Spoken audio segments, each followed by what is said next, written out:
Slimly, ego, Slimly, ego, Slimly, ego, Slimly, hey. You already know what's up. What's that? Another home run. But you know the job ain't done till we hold that trophy up. Hey. What's going on, everyone? Welcome, episode 588 of the Talking Friars podcast and YouTube show. Ben Fadden here with a special guest. Darnay Tripp has been on the show a few times already, and it is great to see him.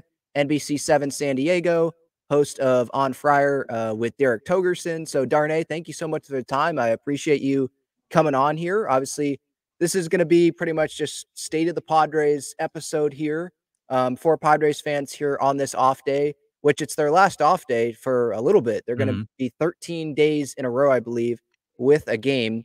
Blue Jays, Rockies, Phillies, Reds, I believe, are the 4 series coming up.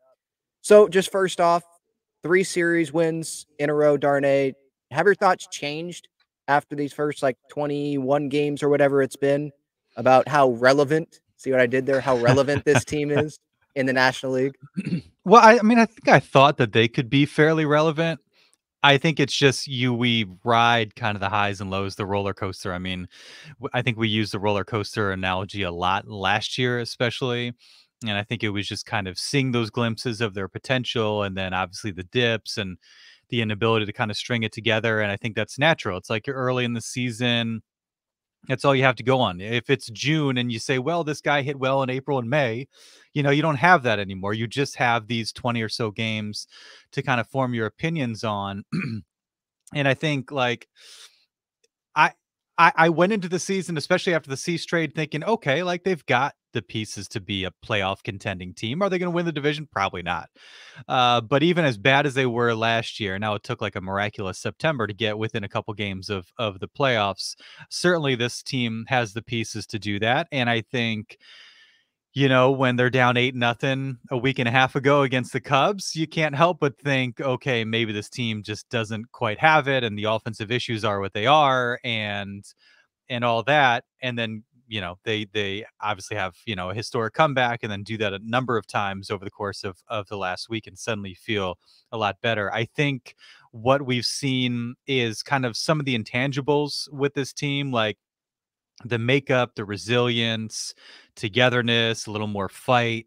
Aside from the numbers are going to be what they are, that sort of thing. But that was something that seemed to be lacking with last year's group.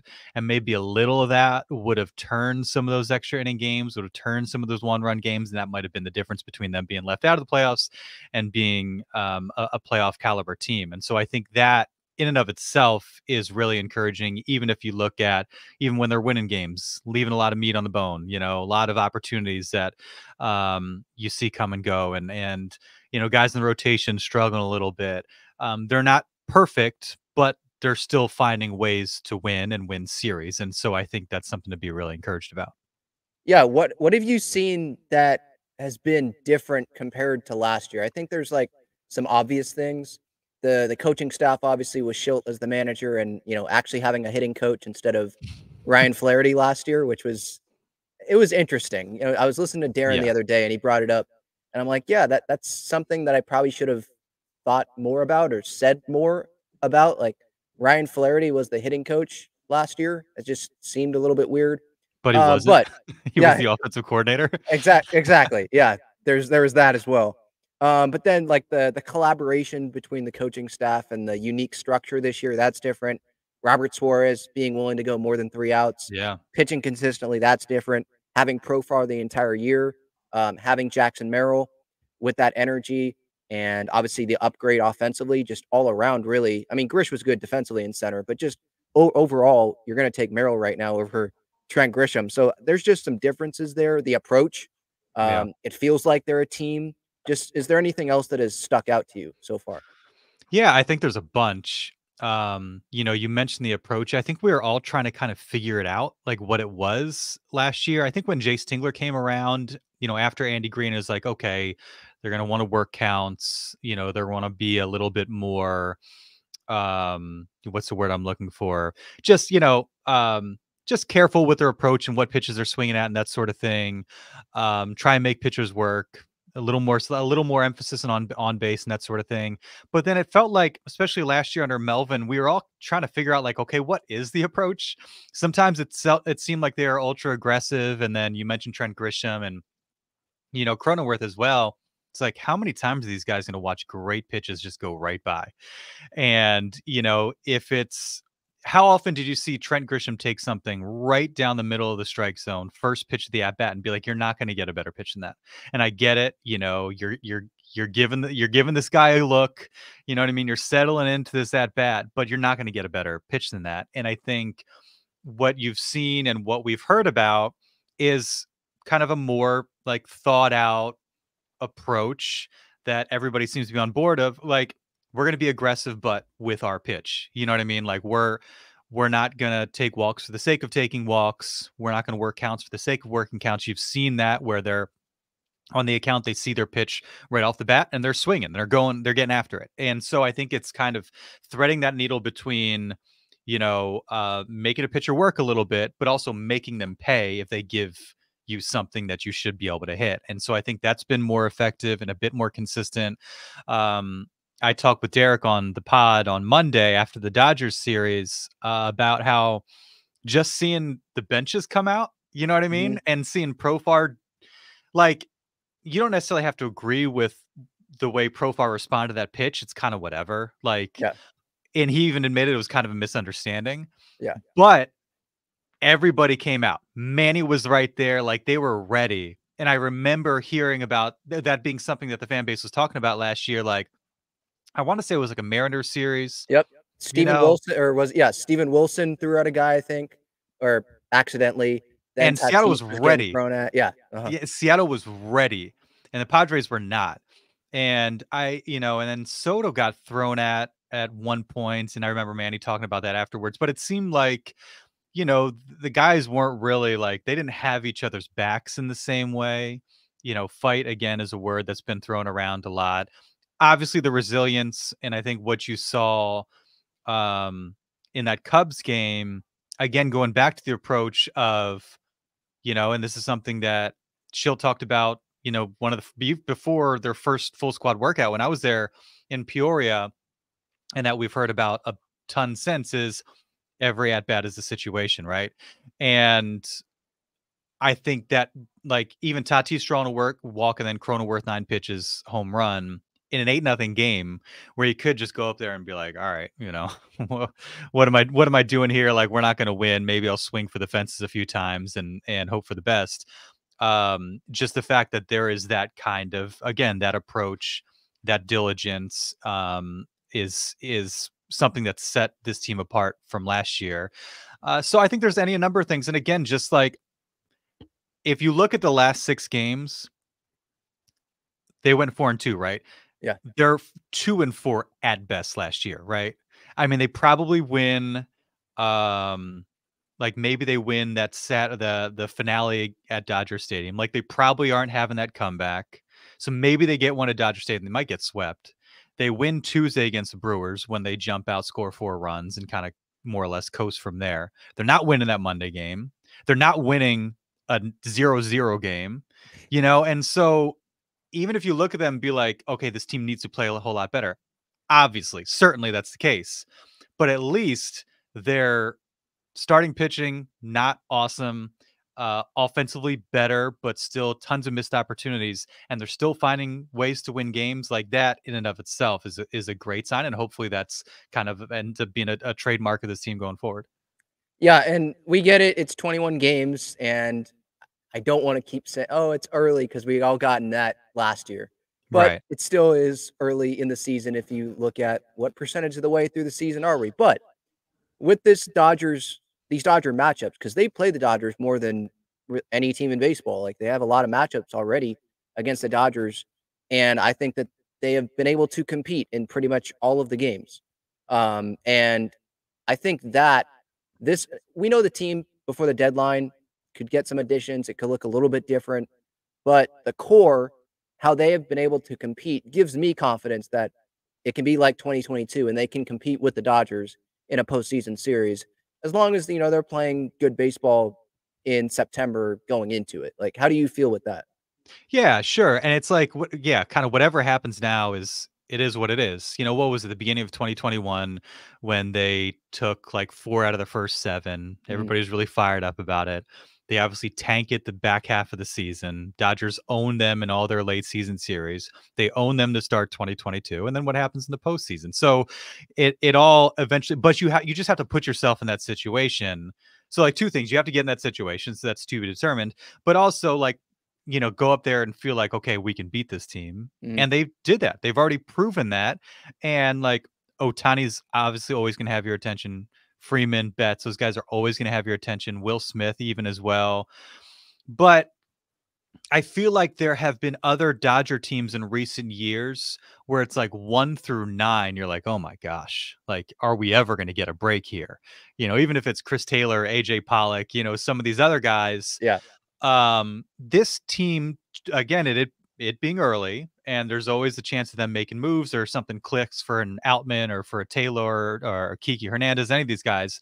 But there isn't maybe that same fear factor or the same kind of gauntlet that you have to go through once you get through like 4 or 5 or what have you. Dodgers bullpen hasn't been lights out for a couple years now.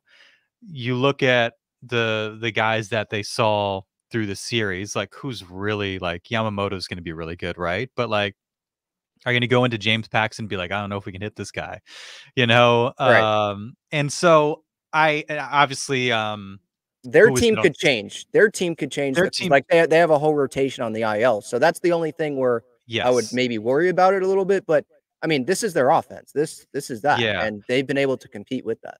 Yeah, when you have Bueller in the mix, that sort of thing, it becomes a different type of situation. But I think, just seeing that having success, that's gonna carry forward. Now, does it necessarily mean that that's gonna have the same outcome next time they see them? No. But I think Schultz seems to be good about just getting them to kind of take a day by day approach. We got the confidence, we know we can beat them. Okay. But that's all in the past. What do we need to do today to give ourselves the best chance of doing it again? It just seems to be, everybody seems to have their head on straight. They seem to have a good just kind of outlook and plan of attack on a day-to-day basis and how they want to go about their business. And I think all those things are really important. Those things kind of transcend like what Xander Bogaerts' batting average is right now and Manny Machado being on a 10-game hit streak or whatever it is. Yeah. Those are the things that kind of you can control that, and the controllable things weren't so good last year and the controllable things seem much better this year, and so that should help them as the season goes on and they deal with the kind of the inevitable highs and lows. They might get swept next time they play the Dodgers, but I think to your original point, the fact that they were competitive and now go up there and feel like, okay, we can hang with those guys, that's going to mean something. Yeah.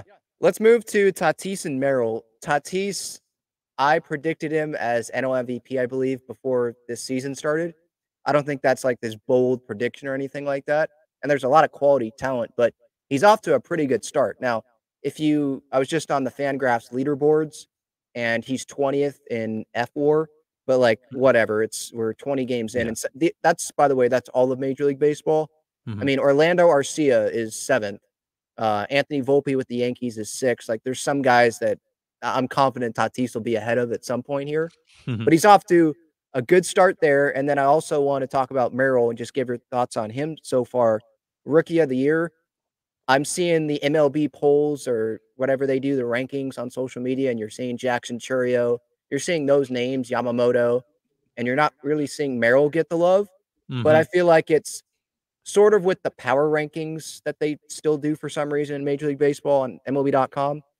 It's really not about what they're doing right now. It's about what was our power rankings at Right. the beginning of the year, and let's just keep it like that for as long as we can until there's, a bigger sample size, and then we'll change it if we have to. That's how I feel it is with rookie of the year, really everything. But right now, if you're actually watching the games, Merrill is the rookie of the year, in my opinion.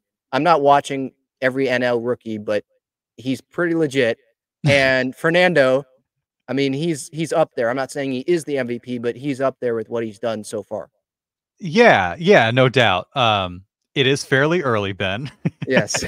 I was on with Jim the other day, and he asked me about Jackson and that sort of thing, and it's like I haven't even I did end up looking at Churio, and I know Holiday hasn't done anything, but I did end up looking at their numbers out of curiosity. Um, but it's like I'm probably not going to entertain that too much until at least July or August. Not to say that Merrill Yeah, won't be there. yeah. It's just like It we're like reminds me of, like, First Take, debates that, yeah, and you they have to NFL or NBA MVP, and you got to talk that's about just it, where my mind goes to of course. when I'm talking about Tatis and Merrill, Yeah. but we don't have to talk about that, but, like, just what we've seen from them so far. Tatis, this feels like an Acuna type year where Acuna had the injury, not Mm, so great next year, and then look what he did last year. Could be Tatis there, and then Merrill, I mean, Kevin Acee just put out a piece about Merrill, and I love the way that he described it. Like this maybe was a player out of Mike Schultz's dreams, just yeah. someone that great situationally, all about winning. Like literally, he's obsessed with winning. I think AJ Ellis was quoted in that article. So anyone that's just listening and didn't know about that article, feel free to go read that from Kevin. But I just love what I've seen from Merrill so far. And again, to your original point, he's done everything he's done to this point suggests that yes, there's a good chance he will be in that conversation when it Mhm, becomes more relevant later in the year, which is awesome. And what he's done to this point, I think like he's handled everything so well. Like extra innings, Dodger Stadium, game winning hit, and not trying to do too much, just doing what the situation asked of him.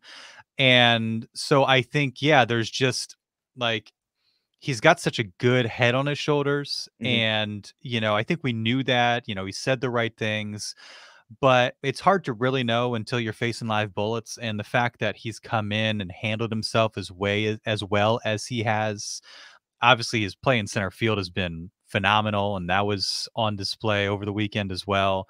And so it's awesome. And yeah, I think Schilt that does love guys like this. The Yeah. the only thing I would say is that makes him maybe not a Mike Schilt guy is the fact that he didn't have to grind his way through the minors as That's long as like a Mike Schilt guy. Like I could yeah. see like a 24 years old, like very traditional run up. Like that to me feels like Mike Schilt. But Mike Schilt, like the fact that he did, Merrill had his path, and they didn't really push him along too quickly until this jump, to the big leagues. And so there is kind of that old school element as well. And I think, yeah, just the fact that, he's come here with the mind that he just wants to help the team and he wants to attack every opportunity. He's very confident, but he's not cocky.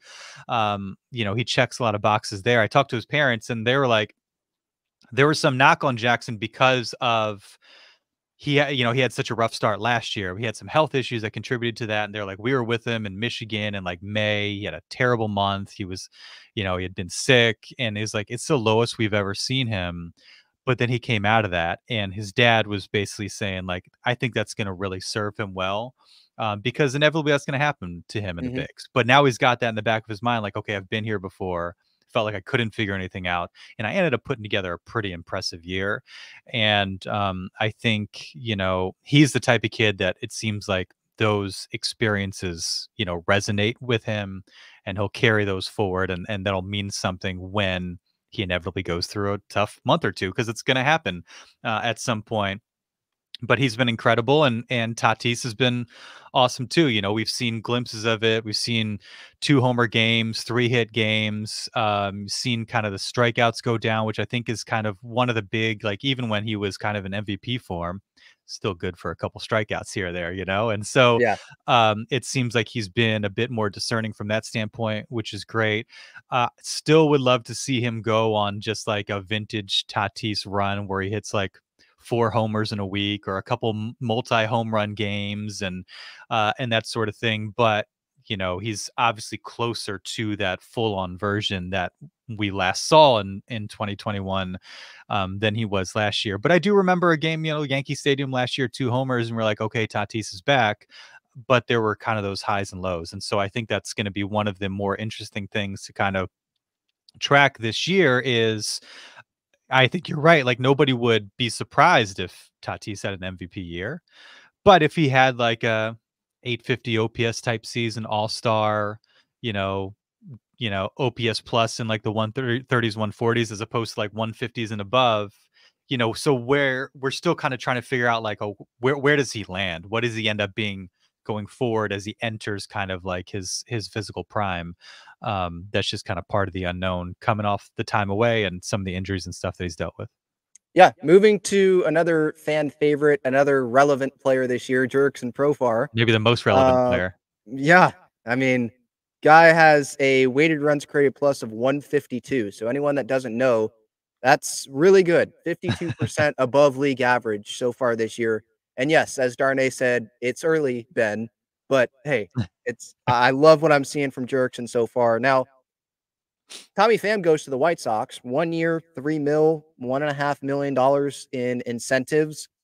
I would like to have Tommy on the team, but it feels like Profar is just one of those guys. Kike Hernandez with the Dodgers. He goes to the Red Sox. You don't really hear a whole Right. lot, but Dodgers, it just feels like it fits. There's players like that around Major League Baseball. With Profar, it just seems like the Padres are that team for him. So this may end up being 2022, and he's fine being the starting left fielder all season long.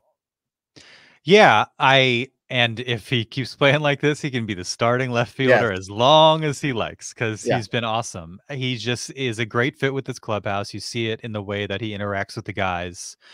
Um, going back to Sunday, like it's funny, he's the good vibes guy or Saturday, but he's got an edge to him, right? Like Mhm. and we've seen it. We've seen him get into it with Kershaw in the past. Yeah, Like 2020, right? Yeah. I A think lot of yeah, F-bombs that we saw there. Yeah. yeah, and so he's got both sides of that, right? And it's something I think this team needs. Again, things we've talked about, kind of having that grit, but also a guy that can kind of unify and get everybody like feeling good. And, even early in the season, like pumping everybody up. And he said that obviously closed doors, but then he said it to us, like, we got a really good team. And he says that all the time. And, I think there is something to somebody that's just like constantly reminding everybody around him, like, we're good, especially in a long season when there's going to be some slumps and maybe guys aren't feeling great about themselves, or you're having kind of a stretch of games like they had before the comeback against the Cubs. So he's been awesome. I asked him about, what is it about the Padres? And he's like, I just feel like I'm back in Curacao playing in San Diego. Like this is the environment I played in, and it reminds me of home. And you can't put like a dollar figure on that. You can't, there's no way to really like truly understand or quantify like the impact of something like that when it's the environment and obviously the guys that you're around.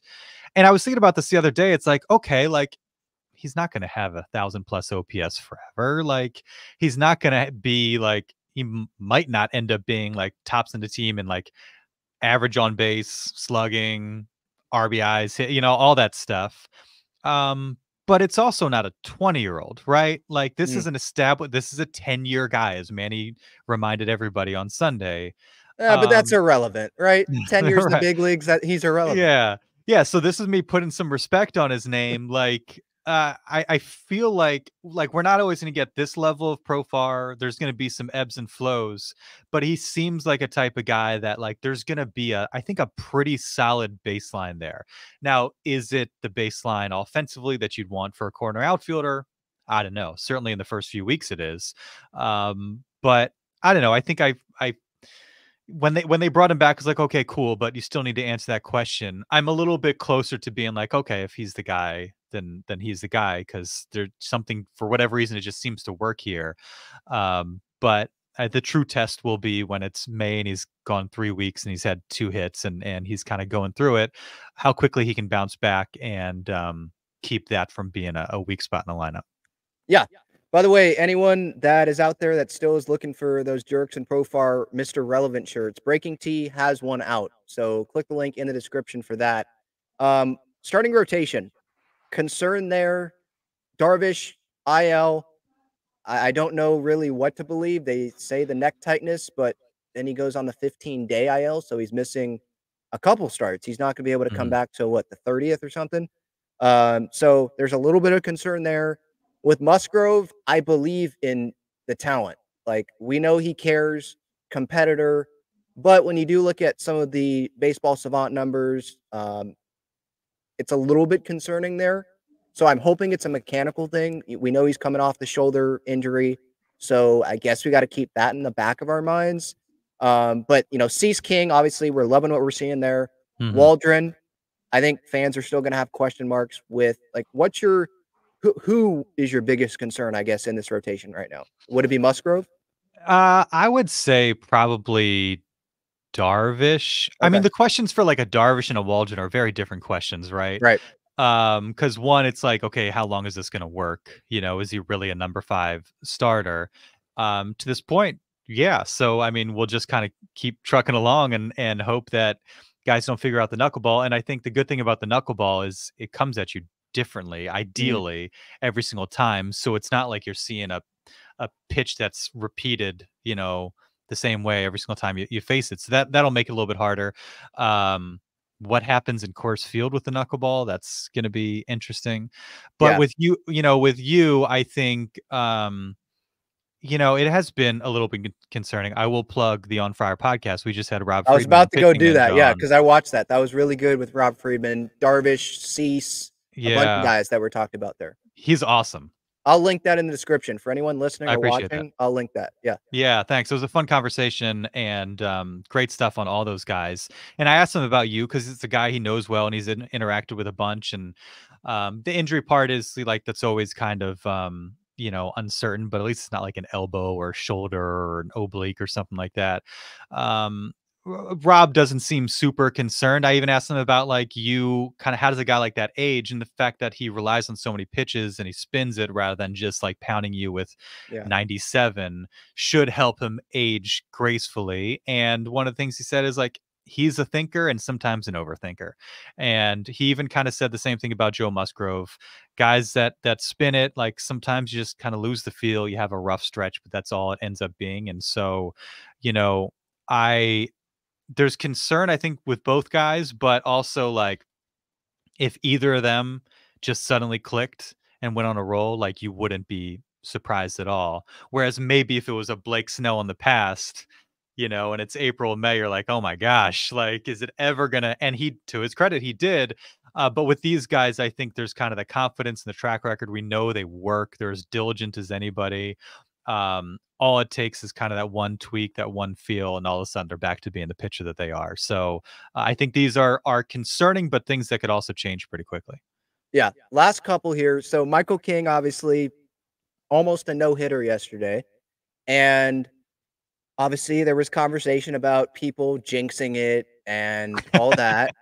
And Darnay kind of hinted at it. I think a lot of people were hinting at it. I didn't say And no hit. I didn't right, say no hit. right. And when I was younger, so when like Musgrove threw the no hitter, I was keeping, at that point in time, I'm not doing anymore because I felt myself going to the scorebook and my head down so much. But I was Mm, sitting on the couch keeping score of that game. And I did not get up after I realized what was going on. yeah. And so I was like superstitious then. But now I'm like, come on, really? So I guess I wasn't thinking about it then, but not to call out by name, but maybe one of my parents were like that. So maybe that's where I got it from, if they're listening. Um, but yeah, I know that you don't believe in the no hit jinx, but to those that do, what is your message to them? And I don't, it's funny because I didn't say no hit. And it's not because I do believe in it. I just don't feel like dealing with people that do believe in it. Yeah, If everybody was on board and you could send out tweets like, hey, Michael King, no hitter through 6, and nobody would say anything. I may do that next time. Just be like, whatever. I just don't feel like dealing with people in the replies and that sort of thing. And so Yeah. I kind of shy away from it, not because I think I'll jinx it, but because I just don't want to deal with the headache. Um, Nothing any of us do has any impact on anything. Now, I will say when Joe threw his no hitter, I don't know if you remember this, Blake Snell was talking about it and he was on the rail with Adrian Morahone. And Morahone went to, I don't know if he was getting water, going to the bathroom or something. And Blake grabbed him. He's like, no, like you're not moving. You're staying right here. And do I believe in jinxes or that any of these things have any impact on what plays out? No. But if I was in that dugout, I probably would not move. I would probably stick to whatever it is that I'm doing. And there's definitely times where I'm watching games where my team's on a roll and be like, probably going to just hang out here for a little bit. Again, do I think it has any impact? No. But I don't entirely know how I would behave if I was at the game or involved in some way, because that's where I feel like it may be. Like if I'm in my seat, and it is yesterday and I'm watching Michael King, no matter how much I might want popcorn, I might just decide to kind of stick it out. Yeah, well, I mean, what, you're in the dugout, you're saying you wouldn't go up to Joe and be talking about, "Hey, how are you feeling? 8th inning here. I Look want at the there to be scoreboard. You see that over there?" everybody's wired the way they are, and guys in these certain positions tend to kind of pick that up and Yeah, have that be part of their MO. I wish there was a guy that's like, "Hey guys, want to talk?" yeah, That's like 6 innings in. It's like, don't act weird around me. Like, I know what's happening. Like, surely there's got to be somebody out there who was made more uncomfortable by getting that treatment than the alternative. But these are the unwritten rules, so to speak. And these guys are also so laser focused, and you see them on the tablet and talking to their catcher, talking to Ruben or what have you. And so it's not like they're just kind of sitting there. But I just also love the idea of there being a pitcher who just wants to like be involved in the Polaroids, yeah, after being 7 innings into a no hitter. yeah. All right, last one, Xander Bogaerts, you know where it's going. Obviously, there was a lot of conversation, there is still, about should they give Xander Bogaerts an ovation for tomorrow night, fans that are gonna be at the ballpark, and I'll be there, and I'm not gonna be gatekeeping, like, I hate that. Yeah, yeah, And you can do it's one thing if we're gonna be all like, "Hey, let's all boo Xander." That's different. yeah. But if we're all saying, "Hey, let's why not cheer for him? We can't take back the contract. He's one of us. We want him to do well at the end of the day. What will it hurt to cheer for him and see what happens?" 100%. I don't think it's a big deal. Just your thoughts on maybe a Xander ovation tomorrow, first at bat at Petco Park. I feel like that's gonna be what a lot of people are gonna be looking to forwards forward to going Yeah. into tomorrow, seeing if it happens or not. I'm curious how much this has gotten onto like the general zeitgeist of Padres fans, like you and Yeah, I, who follow these things intimately, who are on Twitter and social media. Um, I'm curious, like of the 45,000 people that will be in the stands on a Friday night, how many of them are clued in onto this? I mean, obviously there's a decent amount. I feel like I'm from Philadelphia. I follow, all the media outlets. I don't really watch the Phillies really closely. I catch some highlights here and there. But it seemed like with Turner last year that there was a ton of buildup, and like obviously this is kind of radio buildup, like WIP buildup, yes, or okay, yes, WIP 100%, who is kind of like the mouthpiece. And it seemed like there was more time, even like it seemed like this was something people were talking about longer, and maybe that's not the case, and I might be misremembering this, but I seem to remember it really being a thing, like a clear thing going into that game. Whereas, I'm curious, like a couple days out when people start to have this conversation, come with this idea, which I think is a great idea. There's no downside to it whatsoever. I'm curious how much I'm sure Trey Turner knew about it before it happened last year, I would guess. I'm curious, like, will Xander have any idea that this could possibly happen, and what will his reaction be? I'm interested from that standpoint. I think why not? It can't hurt. I'm sure he'd appreciate it, especially talking to him and just like he's a good guy. He's a pro and goes about his business the right way. So I'm sure that would mean something to him. Also hitting leadoff too. Well, this is assuming he's hitting leadoff. So maybe that takes if he's hitting like fifth and you're just getting kind of like smattering of applause for everybody as they come up, and then a standing ovation for the guy hitting fifth, then it seems super random. It's still going to seem random, but the fact that it's like the first guy that's up for the Padres that night, might make it seem a little bit less kind of out of the ordinary, out of nowhere. But a long way of saying go for it. There's no downside to it whatsoever. You might think it's a little cheesy, but it can't hurt, and it's a show of support for a guy who's going to be a Padre for a long time. So I don't see any downside to it. yeah, totally agree. All right, Darnay Tripp, episode 588, Talking Friars. Much appreciated, Darnay, for coming on. And just real quick, anyone that might be going this weekend, you can use code Talking Friars on SeatGeek for $20 off your first Oh, look order at there. you. Look at Yeah, there you you. go. And then Gaglione Bros, obviously the main partner of the show. They're obviously at Petco Park. They're at Snapdragon Stadium. They're on Friars Road. So check them out. Again, Darnay, I will link that the interview that he had, him, Derek, and Rob Freeman, Pitching Ninja. I will have that in the description for anyone that missed that. If you're someone that loves pitches, and I'm sure if you know who Pitching Ninja is, then you will be interested. But yeah, Darnay, thank you so much for the time. Much appreciated. And everyone, see you later.